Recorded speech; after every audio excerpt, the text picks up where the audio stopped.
प्रधानमंत्री नरेंद्र मोदी आज दिन में 11 बजे आकाशवाणी से मन की बात कार्यक्रम में देश विदेश के लोगों के साथ अपने विचार करेंगे साझा। कार्यक्रम आकाशवाणी और दूरदर्शन के संपूर्ण नेटवर्क पर किया जाएगा प्रसारित। प्रधानमंत्री नरेंद्र मोदी आज नई दिल्ली में बिजनेस 20 इंडिया सम्मेलन को करेंगे संबोधित। बिजनेस 20 वैश्विक व्यापार समुदाय से संबंधित G20 वार्ता का है आधिकारिक मंच।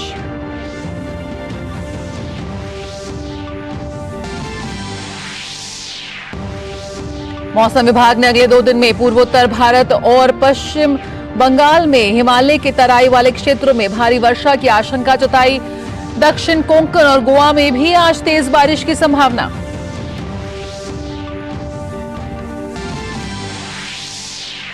जिम्बाब्वे में एमरसन मनांगाग्वा चुनाव जीतकर एक बार फिर बने देश के राष्ट्रपति। विपक्ष ने चुनाव परिणाम को किया खारिज।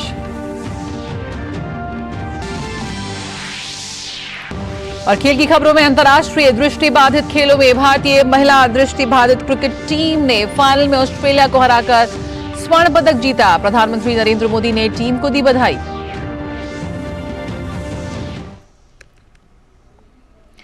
नमस्कार, समाचारों में आप सभी का बहुत स्वागत है। मैं हूं जया सिन्हा। शुरुआत करेंगे इस वक्त की अहम खबरों से।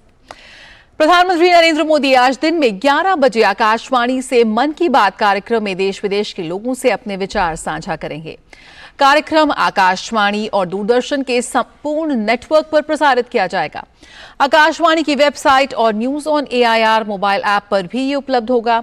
दूरदर्शन समाचार, प्रधानमंत्री कार्यालय तथा सूचना और प्रसारण मंत्रालय के YouTube चैनलों पर भी मन की बात कार्यक्रम का सीधा प्रसारण किया जाएगा। हिंदी में प्रसारण के तुरंत बाद आकाशवाणी से इस कार्यक्रम का क्षेत्रीय भाषाओं में भी प्रसारण होगा। और प्रधानमंत्री नरेंद्र मोदी आज नई दिल्ली में बिजनेस 20 इंडिया सम्मेलन को संबोधित करेंगे। 3 दिन का ये सम्मेलन शुक्रवार को शुरू हुआ था। बिजनेस 20 वैश्विक व्यापार समुदाय से संबंधित G20 वार्ता का आधिकारिक मंच है। वर्ष 2010 में स्थापित B20 इस समूह के प्रमुख संगठनों में से एक है, जिसमें कंपनियां और व्यापारिक संगठन प्रतिभागी हैं। पीएम ने ट्वीट कर बताया कि 27 अगस्त को दोपहर 12 बजे मैं B20 समिट इंडिया 2023 को संबोधित करूंगा। ये मंच व्यापार जगत में काम करने वाले हितधारकों की एक विस्तृत श्रृंखला को एक साथ ला रहा है। ये सबसे महत्वपूर्ण G20 समूह में से एक है, जिसका स्पष्ट ध्यान आर्थिक विकास को बढ़ावा देने पर है।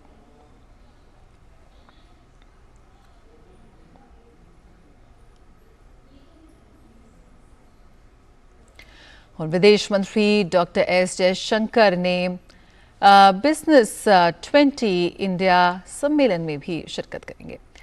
और गुजरात के गांधीनगर में आज से G20 के मुख्य वैज्ञानिक सलाहकारों का गोलमेज सम्मेलन शुरू हो रहा है। 3 दिवसीय इस बैठक में G20 के सदस्य देशों ने और कुछ विशेष आमंत्रित देशों के प्रतिनिधि शामिल होंगे। इन बैठकों के संपन्न होने के बाद विदेशों से आए प्रतिनिधि गुजरात की समृद्ध विरासत का अनुभव लेने के लिए मेहसाणा जिले में मोढेरा स्थित सूर्य मंदिर की यात्रा करेंगे।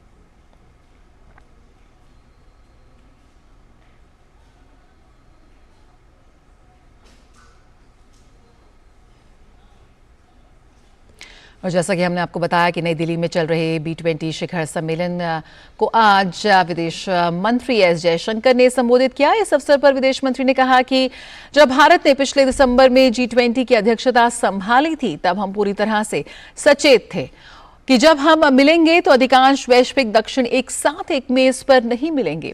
ये बहुत मायने रखता था। इसलिए प्रधानमंत्री ने जनवरी में voice of the global south शिखर सम्मेलन बुलाने का फैसला किया इस वर्ष, और हमने उनकी चुनौतियां और प्राथमिकताओं के बारे में सुना और इन्हें G20 एजेंडा का केंद्र बनाया गया है।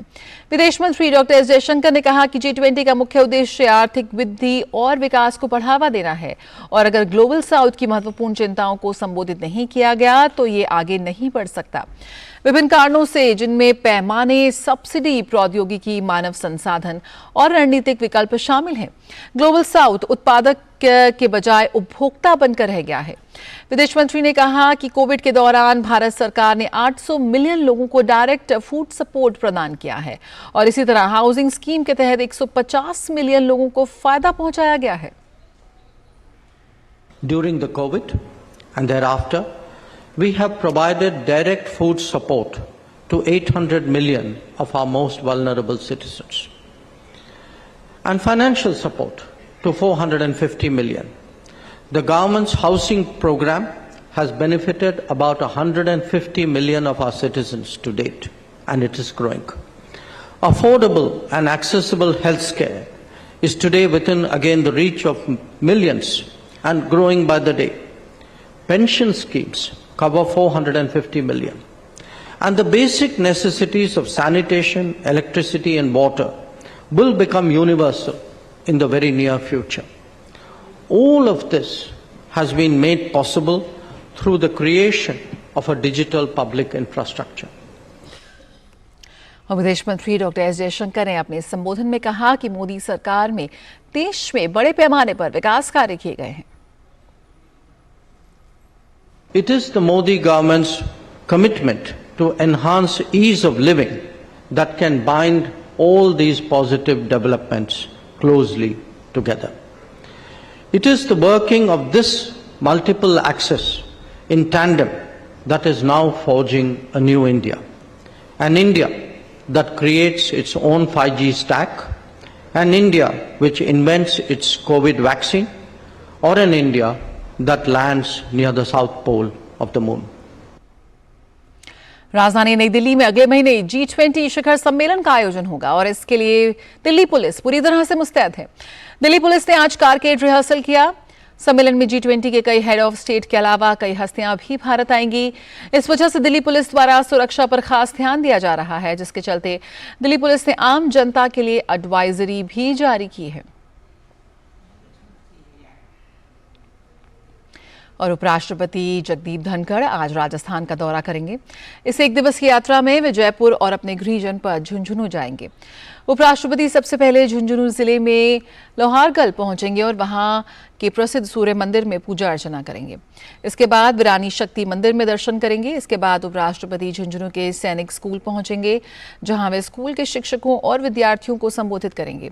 उपराष्ट्रपति स्वयं सैनिक स्कूल के छात्र रहे हैं और पिछले ही हफ्ते वे चित्तौड़गढ़ में अपने स्कूल में गए थे। झुंझुनू जिले में अपने कार्यक्रमों के बाद उपराष्ट्रपति जयपुर पहुंचेंगे, जहां वे राष्ट्रीय आयुर्वेद संस्थान द्वारा आयोजित कार्यक्रम में मुख्य अतिथि के रूप में शामिल होंगे।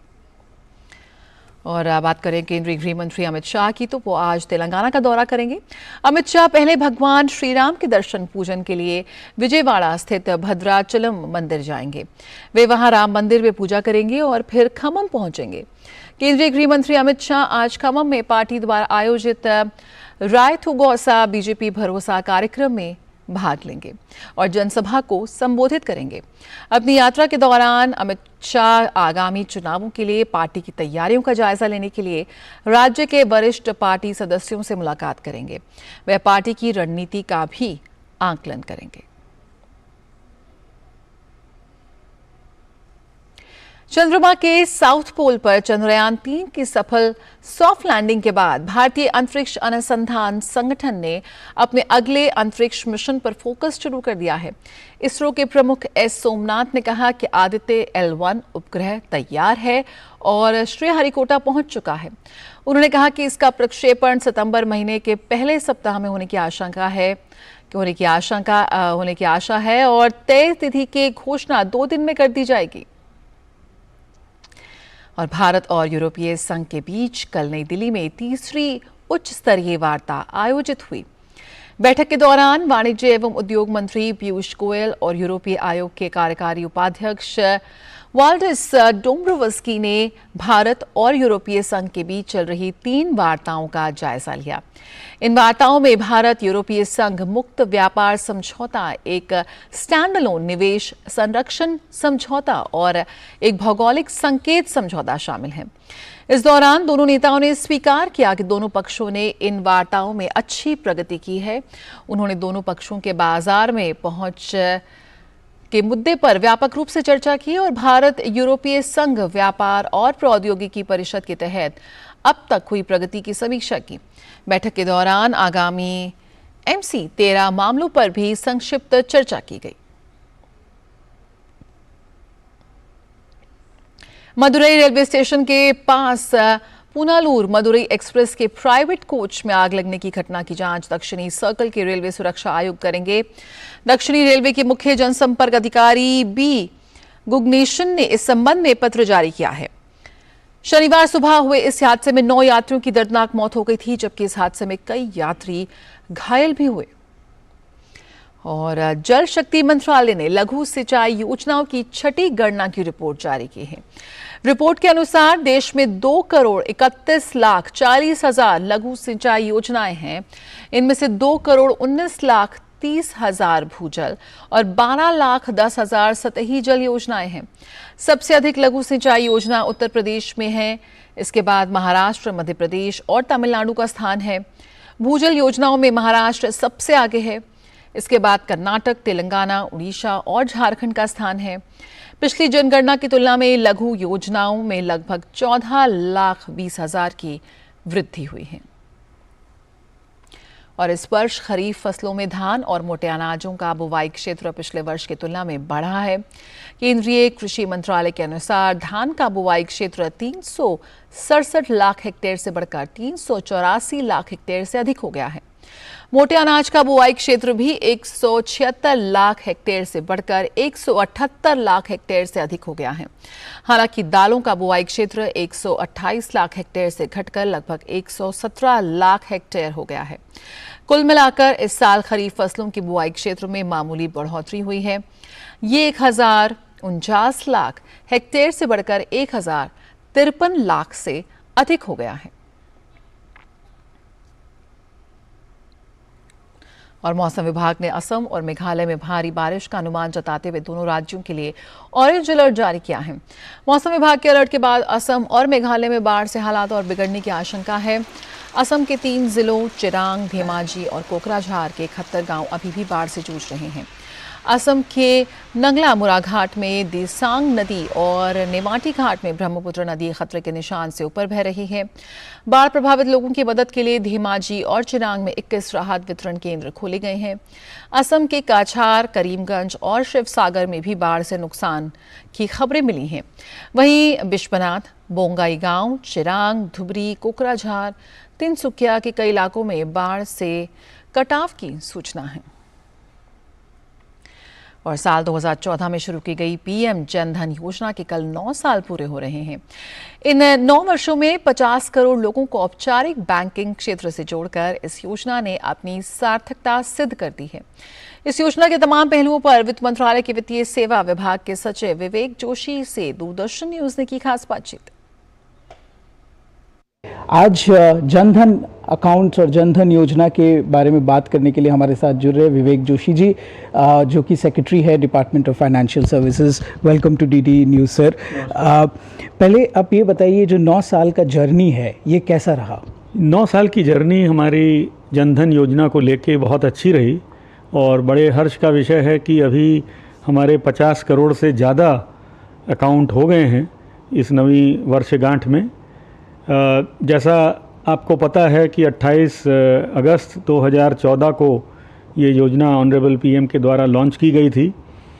और अगर हम देखें जर्नी के बारे में, तो हम अगर 2015 से डाटा लेके उसे अब तक के डाटा में कंपेयर करें तो ये पाया गया कि हमारे पास मार्च 2015 तक करीब 15,000 करोड़ रुपए थे इन खातों में, जो कि अब बढ़ करके 2 लाख करोड़ हो गया है, जो कि एक बहुत बड़ा अचीवमेंट है। से जो इन अकाउंट्स के साथ डेबिट कार्ड हैं, रुपए के डेबिट कार्ड भी दिए जा रहे हैं, जिनकी संख्या 2015 मार्च में सिर्फ 13 करोड़ थी। आज के दिन में वो संख्या बढ़ के 34 करोड़ हो गई है। एक पर्टिकुलर संस्था का कार्य नहीं है, कार्य एक कैंपेन के रूप में चलाया गया है माननीय प्रधानमंत्री जी के नेतृत्व में, और जिसमें हमने विभिन्न विभागों को इन्वॉल्व किया। हमारे बैंक की जो ब्रांचें हैं उनका काफ़ी बड़ा इसमें रोल रहा है। जो सेल्फ हेल्प ग्रुप हैं, स्वयं सहायता समूह हैं, उनका काफ़ी बड़ा रोल रहा है।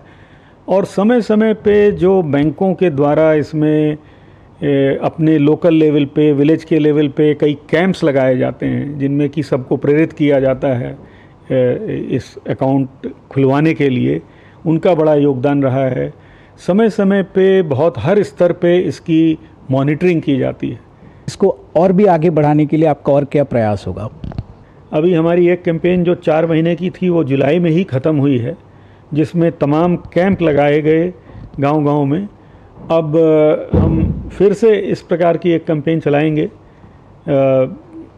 अक्टूबर के महीने से, और उसमें बैंकों के माध्यम से हम क्या करते हैं कि लोगों को एक जगह इकट्ठा करते हैं 3-4 गाँव के।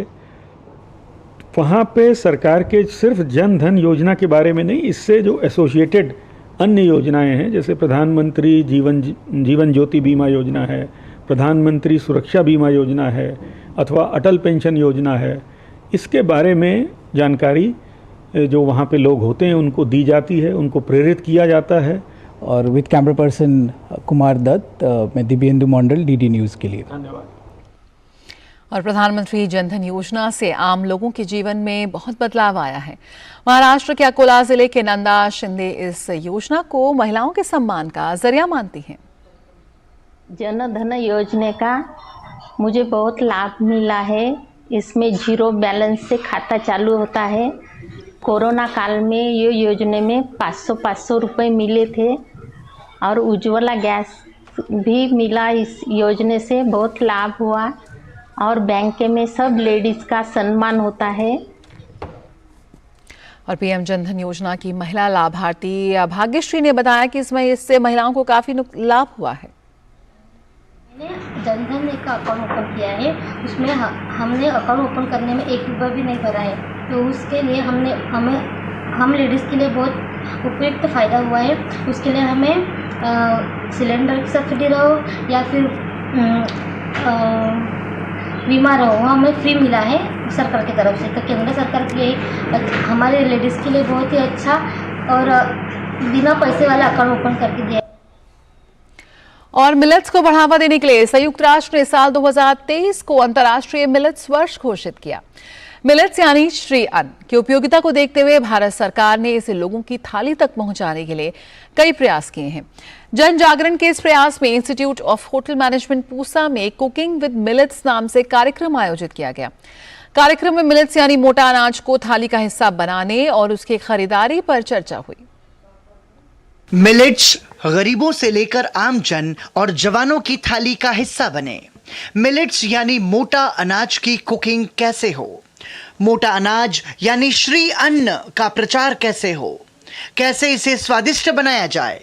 कृषि मंत्रालय के नेतृत्व में institute of hotel management Pusa में कुकिंग विद मिलेट्स नाम से एक कार्यक्रम आयोजित किया गया, जिसमें संस्थान के शेफ ने जवानों को मोटे अनाज से स्वादिष्ट व्यंजन तैयार करने के गुर सिखाए। जो बड़े बड़े हाउसेज हैं जहाँ पे कि बहुत बड़ी मात्रा में खाना बनाया और परोसा जाता है, उन लोगों के, उनके कुक्स के लिए, उनके शेफ्स के लिए ये ट्रेनिंग प्रोग्राम का आयोजन किया जा रहा है। मिलेट्स भारतीय आहार का अभिन्न हिस्सा रहा है, जिसमें ज्वार, बाजरा, रागी, सावा, कंगनी, चीना, कोदो, कुटकी और कुट्टू जैसे 15 अनाज शामिल हैं।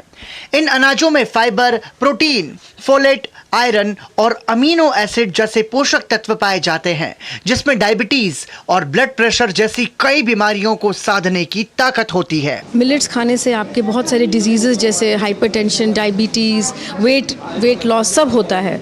तो एंड ये ग्लूटेन फ्री होता है, जिसको भी सीलियाक डिजीज़ जैसा कोई बीमारी है, तो इस तरह के फ़ायदे बहुत हैं मिलेट्स में, लेकिन लोग को पता नहीं है। इसलिए हमारा बहुत प्रयास है कि ये सारे लोग को समझाया जाए कि इसके क्या क्या फ़ायदे होते हैं और इसको खाने से कैसे बीमारी आपकी ख़त्म हो सकती है। मिलेट्स हमारे आहार का हिस्सा बने, घर बैठे आम जन इसकी ऑनलाइन खरीदारी कर सकें, इसके लिए कृषि मंत्रालय ने कई प्रयास किए हैं। जो हमारा ONDC प्लेटफॉर्म है, उसके थ्रू माई स्टोर और बाकी इस तरह के जो ई-कॉमर्स के प्लेटफॉर्म्स हैं जिस पर सेल होती है, उन पे आप जाएंगे तो आप देखेंगे आपको लगभग हर प्रकार का मिलेट वहाँ पर मिलेगा। ये हमारे कृषक उत्पादक संगठनों की मार्केटिंग कर रहे हैं। मिलेट्स की बिक्री से किसानों को भी फायदा मिल रहा है, साथ ही FPO से जुड़े कृषकों की आय में भी इजाफा हुआ है। FPO का मतलब है कि हम लोग अपना उत्पादन कर रहे हैं और उस चीज़ डायरेक्ट हम उपभोक्ता तक पहुंचा रहे हैं। तो ओरिजिनल माल हमारा है। शोध बताते हैं कि मोटा अनाज यानी श्री अन्न के सेवन से शरीर का बैड कोलेस्ट्रॉल कम करने, हार्ट को ठीक रखने में काफी सफलता मिली है। इसीलिए कृषि मंत्रालय की कोशिश है कि मोटा अनाज यानी श्री अन्न एक बार फिर हमारी थाली का अहम हिस्सा बने। मिलेट्स सरकार की प्राथमिकताओं में शुमार है। मिलेट्स यानी मोटा अनाज कैसे हमारी थाली से गायब हो गया पता ही नहीं चला, जबकि अब वैज्ञानिक शोधों से ये पता चला है कि मिलेट्स में कई बीमारियों से लड़ने की ताकत है। इसलिए सरकार की ये कोशिश है कि मिलेट्स को आम से लेकर खास की थाली तक पहुंचाया जाए। कैमरामैन अजय कुमार के साथ धीरज कुमार, डीडी न्यूज़, दिल्ली। तो ज़रूर शामिल करें मिलेट्स को अपने दैनिक आहार में। और प्रधानमंत्री जनधन योजना पिछले 9 वर्षों से आम लोगों के जीवन को बेहतर बनाने में मददगार हो रही है। उत्तर प्रदेश के बलरामपुर जिले में जनधन योजना से महिला लाभार्थियों के जीवन में आमूलचूल बदलाव आ रहा है।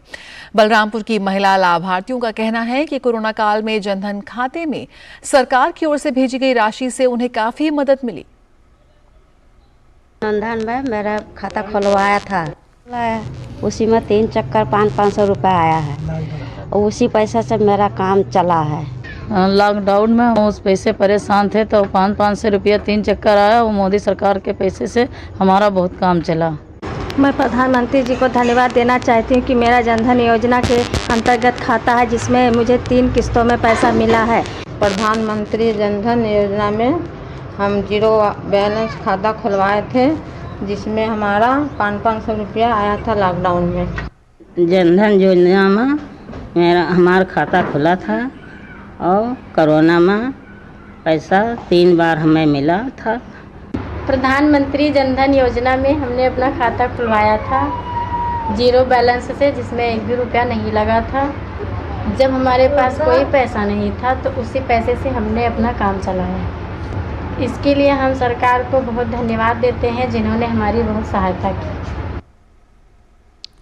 और अंतर्राष्ट्रीय खबरों में बात कर लेते हैं। जिम्बाब्वे की एमरसन मनांगाग्वा दूसरी बार जिम्बाब्वे के राष्ट्रपति बन गए हैं। राष्ट्रपति चुनाव में जीत दर्ज कर उन्होंने दूसरी बार कार्यकाल हासिल किया है। उन्हें चुनाव में 52% से अधिक मत हासिल हुए, जबकि चुनाव में उनके मुख्य प्रतिद्वंदी citizens coalition for change party के नेता नेल्सन चामीसा को चुनाव में 44% वोट हासिल हुए हैं। हालांकि विपक्ष ने इस चुनाव परिणाम को खारिज कर दिया है। साल 2017 के सैन्य तख्ता पलट के बाद मनांगाग्वा ने रॉबर्ट मुगाबे से पदभार संभाला था और मनांगाग्वा की पार्टी JNU-PF पिछले 4 दशकों से भी अधिक समय से सत्ता में है। और खेल की खबरों में बात भारतीय महिला ब्लाइंड क्रिकेट टीम की, जिन्होंने इप्सा वर्ल्ड गेम्स में दमदार खेल का प्रदर्शन करते हुए ऑस्ट्रेलिया के खिलाफ जीत हासिल कर इतिहास रच दिया है। ऑस्ट्रेलिया के खिलाफ फाइनल मुकाबले में भारत की महिला ब्लाइंड क्रिकेट टीम ने 9 विकेट से जीत हासिल की और इस जीत के साथ ही टीम इंडिया ने IBS वर्ल्ड गेम्स में गोल्ड मेडल अपने नाम किया। टीम इंडिया पहली बार IBS वर्ल्ड गेम्स में गोल्ड मेडल जीतने में कामयाब हुई है। भारत की महिला ब्लाइंड क्रिकेट टीम ने शनिवार को इतिहास रच दिया है। IBSA गेम्स के फाइनल में महिला ब्लाइंड टीम ने ऑस्ट्रेलिया पर 9 विकेट से जीत दर्ज कर स्वर्ण पदक हासिल किया है। गौरतलब है कि ब्लाइंड क्रिकेट ने इस साल अंतर्राष्ट्रीय दृष्टिबाधित खेल महासंघ विश्व खेलों में पदार्पण किया था। यह पहला मौका है जब टीम इंडिया ने IBS वर्ल्ड गेम्स में गोल्ड मेडल हासिल किया। इससे पहले कभी भी भारत की महिला ब्लाइंड क्रिकेट टीम स्वर्ण पदक जीत नहीं पाई थी। ऑस्ट्रेलिया ने पहले बल्लेबाजी करते हुए निर्धारित 20 ओवर में 8 विकेट पर 114 रन बनाए। बारिश की बाधा के बाद 42 रन के संशोधित टारगेट का पीछा करने उतरी भारतीय टीम ने महज 3.3 ओवरों में ही इस लक्ष्य को हासिल कर इतिहास रच दिया। प्रधानमंत्री नरेंद्र मोदी वर्ल्ड गेम्स में ऐतिहासिक पहला स्वर्ण पदक जीतने के लिए भारतीय महिला ब्लाइंड क्रिकेट टीम को बधाई दी। पीएम मोदी ने शनिवार को अपने ट्वीट में लिखा, IBSA विश्व खेलों में स्वर्ण पदक जीतने के लिए भारतीय महिला ब्लाइंड क्रिकेट टीम को बधाई। एक यादगार उपलब्धि जो हमारी महिला खिलाड़ियों की अदम्य भावना और प्रतिभा का उदाहरण है। भारत गौरवान्वित है। केंद्रीय खेल मंत्री अनुराग सिंह ठाकुर ने भी भारतीय महिला ब्लाइंड क्रिकेट टीम को बधाई दी। उन्होंने ट्वीट करते हुए लिखा, IBSA विश्व खेलों में स्वर्ण पदक लाने पर हमारी नारी शक्ति को हार्दिक बधाई। एक जबरदस्त उपलब्धि जो हमारे खिलाड़ियों की प्रतिभा और अटूट भावना का सबसे अच्छा प्रतिनिधित्व करती है। भारत को हमारी महिला ब्लाइंड क्रिकेट टीम की उपलब्धियों पर गर्व है। बीसीसीआई सेक्रेटरी जय शाह ने भी भारतीय टीम के इस ऐतिहासिक उपलब्धि पर खुशी जाहिर करते हुए पोस्ट किया। उन्होंने ट्वीट करते हुए लिखा, बेजोड़ दृढ़ संकल्प के साथ एक ऐतिहासिक मील का पत्थर हासिल कर भारतीय महिला ब्लाइंड क्रिकेट टीम ने IBSA वर्ल्ड गेम्स 2023 में शानदार प्रदर्शन करते हुए ऑस्ट्रेलिया को पछाड़ एक प्रेरणादायक जीत हासिल की। यह जीत न केवल उनकी असाधारण क्रिकेट क्षमता को रेखांकित करती है, बल्कि उनके अटूट धैर्य और दृढ़ता का एक शानदार प्रमाण भी है। इस असाधारण जीत के लिए टीम को बधाई, जिसने देश को गर्व की भावना से भर दिया है। गौरतलब है कि भारत की महिला blind cricket team IBS world games में अपना दमदार प्रदर्शन दिखाया है। टूर्नामेंट का पहला ही मैच भारत का ऑस्ट्रेलिया के खिलाफ था, जिसमें उसने 8 विकेट से जीत हासिल की थी। इसके बाद टीम इंडिया ने इंग्लैंड को पटखनी दी थी। भारतीय टीम का तीसरा मैच भी ऑस्ट्रेलिया के साथ ही हुआ था। उस मुकाबले में भी भारत ने दमदार जीत हासिल की थी। Sports desk, DD news. और इसी के साथ इस बुलेटिन में इतना ही, लेकिन खबरों का सिलसिला जारी रहेगा दूरदर्शन न्यूज पर। फिलहाल मुझे दीजिए इजाजत। नमस्कार।